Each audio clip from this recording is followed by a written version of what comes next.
dianugerahi paras ayu dan kesuksesan dalam berkarir, masa lalu Laudya Chintya Bella jauh dari Islam. Ia sempat tampil seksi dengan pakaian minim dalam film Virgin yang melambungkan namanya. Di luar dunia syuting, sejumlah foto yang tersebar di dunia maya menunjukkan dara cantik kelahiran Bandung ini kerap ketahuan menghabiskan waktu dengan berpura-pura. Dari mulai merokok hingga mabuk pernah ia coba di masa-masa itu. Malu.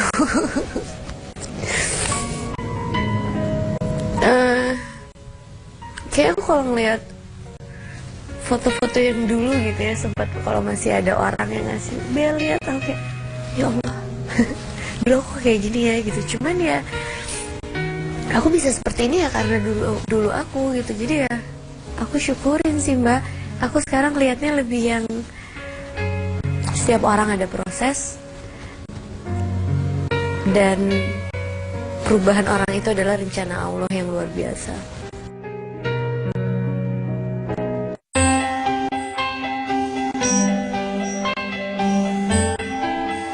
Terbuai untuk menikmati kesuksesan yang diraihnya, Bella banyak menghabiskan waktu untuk aktivitas duniawi. Sentuhan aktivitas religius hanya muncul sesaat dalam benak dan kesehariannya. Namun di antara kesibukan berkarirnya, batin Bella sesungguhnya mulai merindukan kedamaian hakiki. Kedamaian yang mampu membuat ia tertunduk khusyuk dalam doa dan sujudnya. Dari umur 13 tahun, aku udah mulai kerja, aku udah mulai syuting, dan alhamdulillah aku senang. Tapi kok aku merasa kosong gitu. Dan kenapa aku ngerasa senang itu cuman pada saat kayak anak seumuran aku yang selesai syuting, oke, shopping, aku senang gitu. Dan itu hanya sementara sifatnya, benar-benar sementara.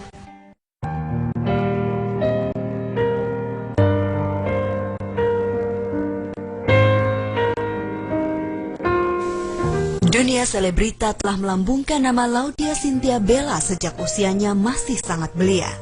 Virgin, film layar lebar pertama Bella, sempat menghebohkan penonton karena alur ceritanya yang tabu dan tampilan seksi para pemainnya.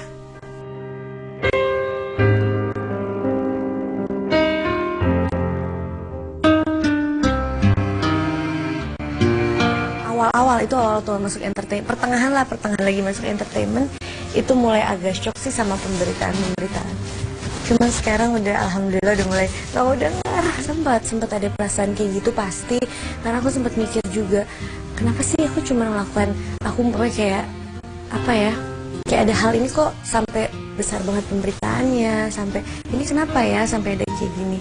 Sempat aku introspeksi sama diri aku pribadi juga. Ya dulu yang ya cuman ya udah dulu ada sih.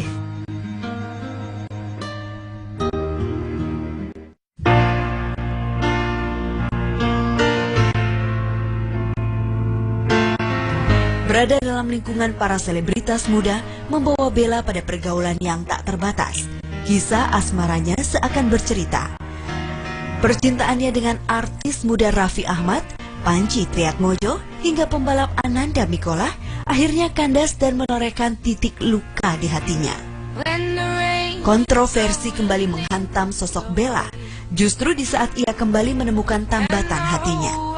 Kisah asmara Bella dengan Chico Jericho yang berbeda keyakinan membuat Bella mendapat banyak pemberitaan miring. Lebih dari 3 tahun menjalin asmara, Bella dan Chico harus kembali berjalan menuju arah yang berbeda.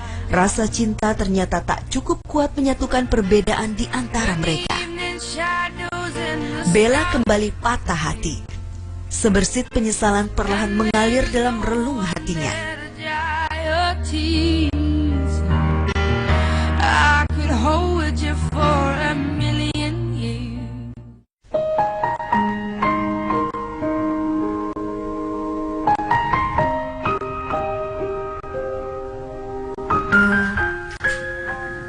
Aku curhat, aku merasa kayak kok aku dulu ini aku lebih terlalu sayang sama orang daripada sama Allah. Aku merasa menyesal, dan aku ngerasa bersalah banget karena dulu aku selalu memprioritaskan orang, selalu memprioritaskan kerjaan aku, memprioritaskan pasangan aku dulu, tapi aku nggak memprioritaskan Allah. Tinggal jauh dari keluarga menjadi cobaan tersendiri bagi Bella. Tak jarang, ia habiskan malam sendiri dalam tangisan saat pemberitaan miring menerpa dirinya. Gimana pun juga aku akan selalu membutuhkan mereka. Mereka pelindung buat aku. Mereka pelengkap sih. Mereka tuh apa ya? Spirit energi yang luar biasa, karena walaupun kita jauh, doa-doa mereka aja mungkin bisa ngebuat aku semakin semangat di sini gitu. Dalam kesendiriannya, Bella merasa gamang. Kerinduan akan kasih sayang dan cinta sejati menuntunnya untuk mendekat kepada Ilahi Robi. Bella, memangnya umur kamu sampai ke sana? Kita nggak ada yang tahu umur loh. Nanti kalau tiba-tiba kamu nggak sampai gimana? Pencarian Bella tentang arti kebahagiaan dan kedamaian sesungguhnya membawa Bella pada perjalanan panjang yang tak jarang membuat ia ingin menyerah. Meski berliku, namun Bella tetap mantap untuk terus mencari. Perjalanan umroh tahun demi tahun menjadi proses tarbiyah dan pendewasaan bagi Bella. Tidak ada kata terlambat untuk kembali dan bertaubat kepada Sang Khalik. 9 jam di pesawat itu waktunya aku untuk mikir, untuk tafakur untuk diri aku sendiri. Akhirnya selama di pesawat aku mikir, kok aku ngerasa sepi ya hidup aku. Aku ngerasa kayak Allah ngasih rezeki buat aku luar biasa. Tapi itu bukan tolak ukur kebahagiaan ternyata.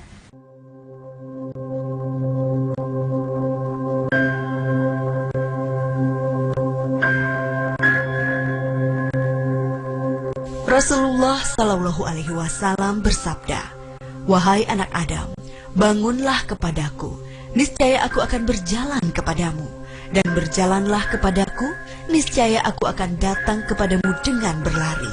Hadis riwayat Ahmad. Kasih sayang Allah Subhanahu Wa Taala yang nyata kepada Bella kembali menyentuh hidup Bella. Tanpa terduga, Bella mendapatkan kesempatan untuk mencicipi nikmatnya berhijab. Lewat sebuah peran dalam film berjudul Assalamualaikum Beijing, Bella menemukan kenyamanan dalam balutan hijab yang menutupi rambutnya. Hatinya kembali resah.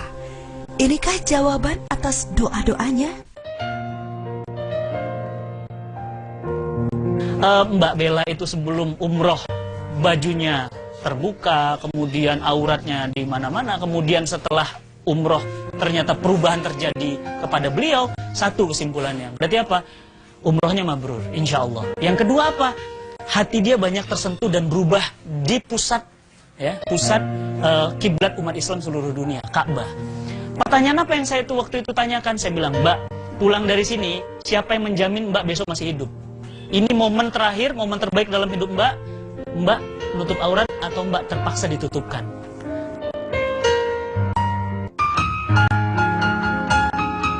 Enggak Ustadz, aku nanti dulu. Aku pakai hijab nanti. Aku pengen punya suami dulu. Aku pengen punya keluarga. Aku pengen punya anak. Akhirnya ada satu ustadz yang bilang ke aku, Bella, memangnya umur kamu sampai ke sana? Kita nggak ada yang tahu umur loh. Nanti kalau tiba-tiba kamu nggak sampai gimana? Itu sih yang bikin aku berpikir. Perjalanan keimanan berliku yang ia jalani akhirnya membawa Bella pada ujung penantiannya. Hijab menjadi jawaban dari segala resah hatinya. Namun dikala kedamaian datang dalam kehidupannya, Allah Subhanahu wa Ta'ala kembali menguji keimanan Bella. Karena yang bikin aku berat, jujur itu kerjaan aku. Karena aku dari umur 13 aku udah mulai syuting gitu kan, dan aku nggak terpikir orang-orang akan bisa nerima aku dengan keadaan aku yang seperti sekarang ini. Waktu itu aku berpikir aku mau berhenti di dunia entertainment karena aku takut aku nggak kuat. Aku tetap ketemu dengan teman-teman aku, ketemu dengan orang yang kasih aku kerjaan, tapi kerjaannya yang mengharuskan aku untuk copot hijab. Dan aku udah bilang aku tidak bisa melakukan itu, aku nggak bisa. Dan kayak aku juga ngomong sama BBB, aku mau keluar dari BBB karena aku merasa kayak aku udah nggak pantas aku pakai hijab. Terus yang masih seneng-seneng gitu kayaknya aku ngerasa jiwaku udah nggak di sana lagi. Sungguh Allah Subhanahu wa Ta'ala menunjukkan kasih sayangnya kepada hamba-hambanya yang bertaubat dan mendekat kepadanya. Segala kekhawatiran Bella akan hal-hal duniawi seolah sirna. Keteguhan hati Bella terbayar lunas dengan pintu rezeki yang terbuka lebar baginya. Aduh, setelah berhijab aku merasa kayak kerjaan yang ada yang datang buat aku, yang Allah kasih buat aku, kayak lebih aku mulai ngejalaninnya kayak lebih ada maknanya. Rasa haru dan kebahagiaan bahkan tak mampu ia lukiskan dalam kata-kata. Hanya lantunan doa dalam setiap sholatnya yang bisa sedikit menunjukkan betapa ia begitu bahagia dengan hidupnya saat ini. Doanya hanya satu, semoga Allah Subhanahu wa Ta'ala tak pernah lagi menjauh darinya. Ada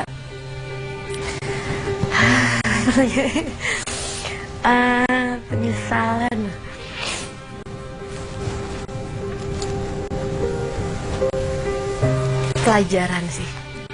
Pelajaran buat aku. Untuk aku nggak menyia-nyiakan waktu lagi. Untuk aku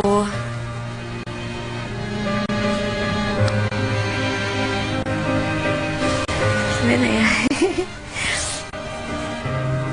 Pokoknya yang jelas yang dulu yang sudah pernah aku lewatin, insya Allah nggak akan pernah aku lakuin lagi.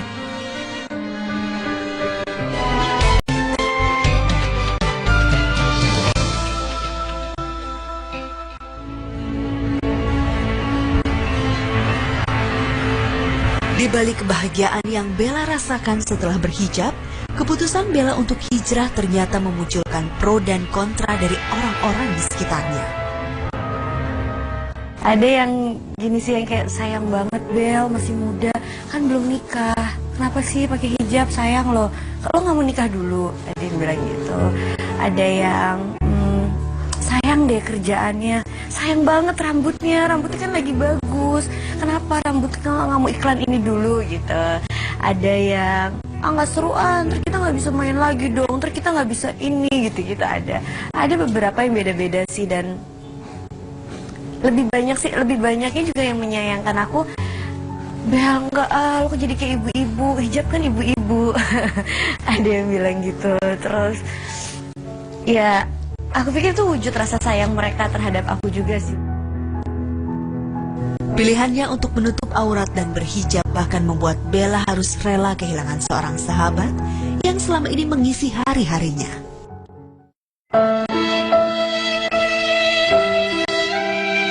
Ada sih. Ada yang aku udah menganggap kayak udah seperti sahabat sendiri banget. Cuman ya karena mungkin gimana ya, aku juga nggak tahu apa yang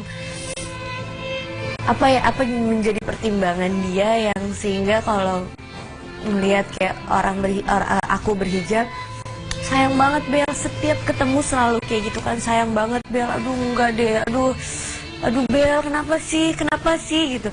Karena menurut aku ya ini sebuah keputusan aku, ya please support gitu, aku cuman butuh itu aja gitu. Dan akhirnya karena aku tahu ya mungkin aku sama dia memang udah lagi nggak bisa jalan saat ini, ya udah gitu. Dan cuman ya biar gimana pun sampai kapanpun ya dia sahabat aku sih.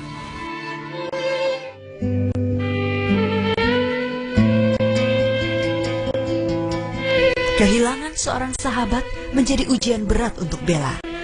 Tak jarang, berbagai godaan lain datang menghalangi langkah hijrah Bella. Pergi malam kali ya Mbak. Pergi malam, kalau dulu kan aku masih kayak ngumpul sama teman-teman. Woi, kita dengerin musik ini, kita dengerin apa, kita ngumpul di sini gitu kan. Yang kayak gitu. Mungkin sekarang kayak aku pergi keluar malam sampai ada di luar rumah sampai malam banget. Sekarang lebih mikir, besok subuh-subuh kebangun gak ya gitu. Karena aku orangnya agak lumayan susah bangun kan Mbak. Ntar subuh kebangun gak ya gitu. Sekarang lebih mikir buat besok sih. Lebih yang pergi untuk keluar malam tapi bukan untuk kerjaan. Kayak pergi keluar malam hanya cuman buat duduk, nongkrong, terus yang ngobrol-ngobrol sama temen kayak gitu sih. Sekarang udah lebih enggak sih. Bella telah memilih jalannya untuk menjadi muslimah sebenarnya. Sebuah langkah yang mengejutkan sekaligus menyentuh orang-orang di sekitarnya. Aku surprise banget, senang dan agak pesimis sih pertamanya. Walaupun senang artinya maksudnya kan masih muda ya, kan ada juga anak muda yang berhijab terus buka lagi cuma sebentar. Jadi aku bilang ke dia, oke Bel, mungkin nggak usah terlalu digembar-gemborin dulu, takutnya nanti kamu berubah pikiran gitu. Tapi aku salut karena ternyata semakin hari malah dia yang lebih rajin dari aku tafakurnya. Pokoknya berkumpul dengan saudara-saudara muslimah gitu ya, mendengarkan pengajian apa tuh lebih rajin dari aku. Dalam hijabnya, Bella tetaplah Bella yang membawa keceriaan bagi sahabatnya. Enggak sih, nggak pernah cerita sama aku sebelumnya kalau dia udah mau pakai jilbab. Cuman, dan aku sih ngeliatnya tuh lebih ke wajar gitu karena waktu mau umroh kan dia cerita sama kita, ya nih mau umroh. Dan lumayan umum kan orang biasanya kalau misalnya habis umroh pakai jilbab dulu, pakai jilbab kayak 40 hari, ada yang kayak gitu kan. Nah, aku merasa itu tadinya, oh ya mungkin karena Bella habis umroh aja gitu. Bagai terlahir kembali, kini Bella merasa sempurna dalam balutan hijabnya. Sebagai seorang wanita muda, Bella merasa kecantikannya kini lebih bermakna.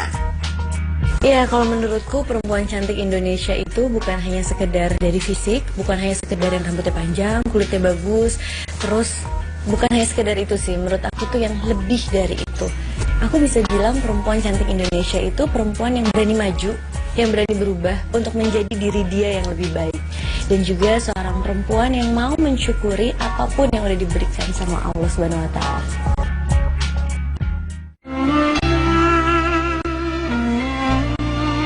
Perlahan tapi pasti, Bella mantap berhijrah. Sentuhan-sentuhan mukjizat Allah kini kian memantapkan langkah Bella dalam mencari keriduan ilahi Robi.